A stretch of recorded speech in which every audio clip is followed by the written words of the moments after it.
Hey everyone! In today's video, I'm going to be discussing autism and flashing lights.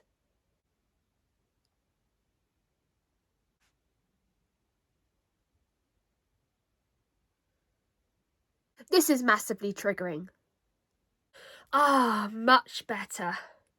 Now, flashing lights are very hit and miss for people with autism. Some people love them and they have like a sensory room full of flashing lights, and then other people hate them and find them triggering. So for me personally, flashing lights are a huge sensory trigger and I found them difficult to deal with most of my life. So let's go right back to my childhood. In my younger childhood years, I don't think I minded flashing lights. I don't ever remember being frightened of them at an early stage because I used to go to carnivals and discos and stuff, and yeah, I never remember being frightened of flashing lights in my younger childhood years. But the fear started in my later childhood years from about the age of 9. I actually remember the first major incident. I was performing at a Christmas school choir at my local theatre, and thankfully there were no flashing lights during my actual performance, thank goodness. But after I'd finished performing, I went to sit in the crowd to watch the rest of the performance, and then suddenly there was strobe lighting. It was my first experience with strobe lighting, and I remember sitting next to my friend and she was going, "Wow, look at that performance on stage." But I was in a state of panic. I had my hands covering my face and the teachers came along, they grabbed my arm and they guided me out the theatre whilst my hands were still covering my face. I remember being so frightened, and that fear just stuck with me since that day. Suddenly, I'd have to put my hands in front of my face whenever I saw flashing lights on an emergency vehicle when I was out. And TV channels had to be turned over if flashing lights from emergency vehicles came on. And car journeys on sunny days became a struggle. You know, when there's low sun and when you're driving, the sun kind of flickers through the trees? And it kind of creates like a flashing light effect. So yeah, I'd always have to close my eyes and cover my eyes with my hands because yeah, it used to frighten me. I wasn't driving, by the way. I was a kid. And when I was at college, I had this friend who would always invite me on nights out, but I could never join her as every club had flashing lights.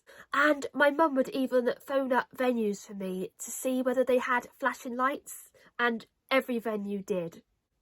And then at college, during Christmas time, we would watch the college drama group pantomime performance.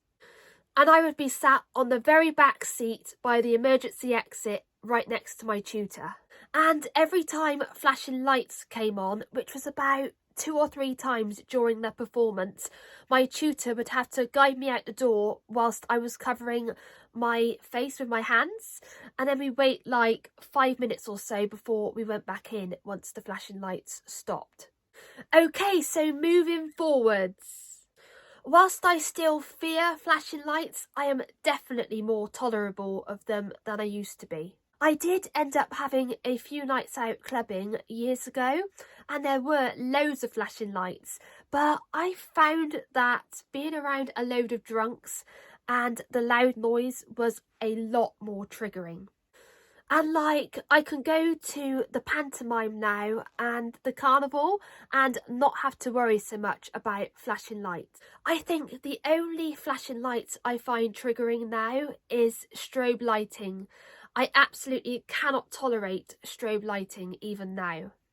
Oh, and flashing lights on emergency vehicles.